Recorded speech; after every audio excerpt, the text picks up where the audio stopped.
Captain Fasant, let's get you out of here.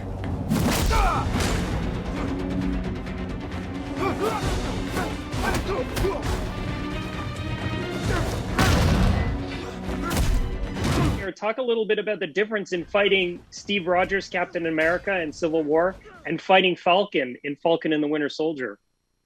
Well, at the time, when I was doing the Captain America, the Winter Soldier, I was focusing primarily on competing in my professional mixed martial art career.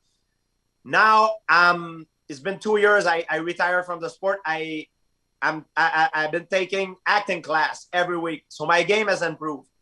And like we say in fighting, you never fight the same person twice. You might fight the same name twice. So when we see Batroc fighting Cap, the first time he's using Savate technique because he's a champion of Savate and a lot of acrobatic stuff. However, when you see him fight in the plane against the Falcon, we see one of the sequences using what we call a power double leg takedown slam, which is a technique used in jiu-jitsu and wrestling.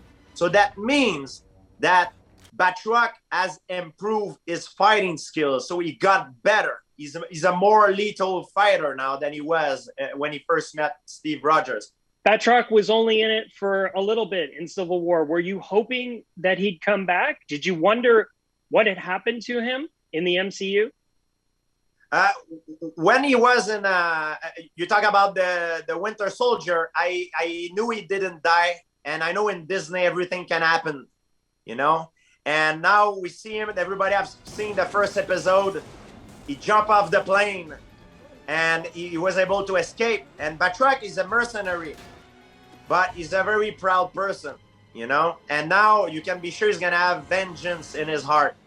So, you know, like, from now on, his brigade and him will be ready, I'm sure, if he ever cross path with the Falcon. Are we going to learn what happened to him? Did he disappear in the blip? Are we going to get some more of Batroc's backstory? You know, the series on Disney's is focusing primarily, I think, on the Falcon and the Winter Soldier. But we'll see what's going to happen. Everything is possible. Everything in Disney and Marvel is very compartmentalized in order to avoid leaks. And I've been giving the script, but only what I needed to know in order to perform my roles. So I think it is very smart for Disney. So as a fan of the franchise, because I've been for a very long time, like everybody else, I'm watching the show and I'm learning as it goes. What else can you tell us about the action that we're going to see on Falcon and the Winter Soldier? Because you're in that great scene on the plane, jumping out of the plane. What else is to come? Well, there's a lot of stuff to come in the series for sure. It's a series, but it's like a 6 hours movies. The budget they put in it, it's incredible. And I can't wait to see the future episodes. So tell me a little bit about how did MMA sort of prepare you to make that transition to acting? A little earlier on, you said you've been taking acting classes to improve on that. But how did your past training kind of help you out? I've been acting all my life in mixed martial art. I never liked to fight. I fought because I was just very good at it. I like the science of fighting, the training, the freedom that it gives me, the money. I made a lot of money with it, but I never liked to fight.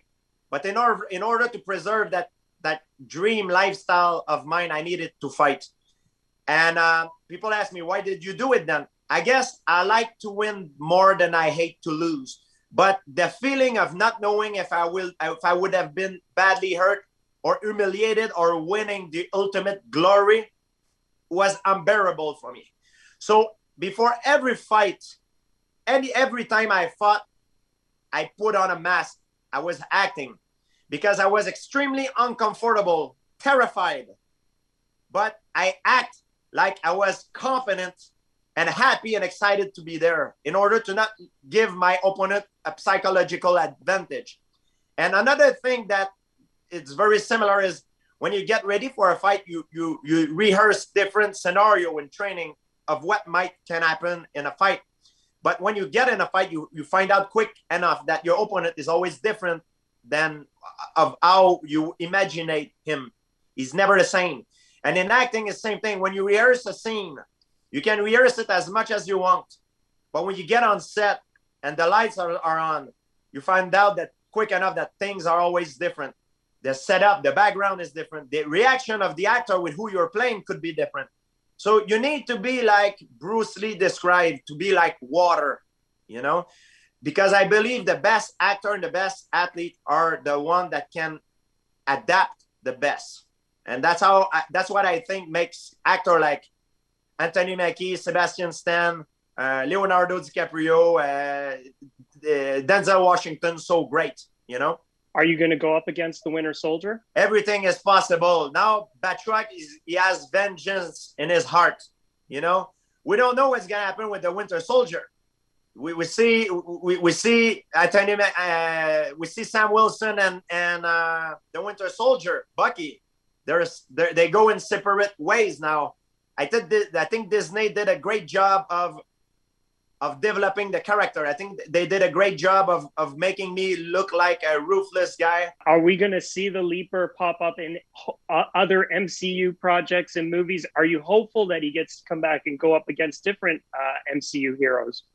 I really hope so. I really hope so. You know, I know there's level into this acting game, but it's been 2 years that I work very hard for this. As much energy and work that I put in my martial art career as an athlete, now I'm putting in it to the actor in order to deliver for the fans and for myself. And I really hope it's going to come back. We'll see what the future holds for Batroc the Leaper. I did want to ask you about MMA. As a fan of yours, as someone who's watched a lot of your fights, I'm wondering for you, who excites you right now in the sport? I mean, you've stepped away for a few years, but who do you watch and sort of get really excited to see? And if you could talk a little bit about the evolution of the sport. Yeah, I mean, like at any other sports, I believe the fighters of today are better than the fighters of yesterday, and the fighters of yesterday, the fighters of the future will be better than the fighters of today. And if you don't believe that, because fighting is a very subjective thing, we don't have any measure. Just look at the 100-meter. Every few years, the record is beaten.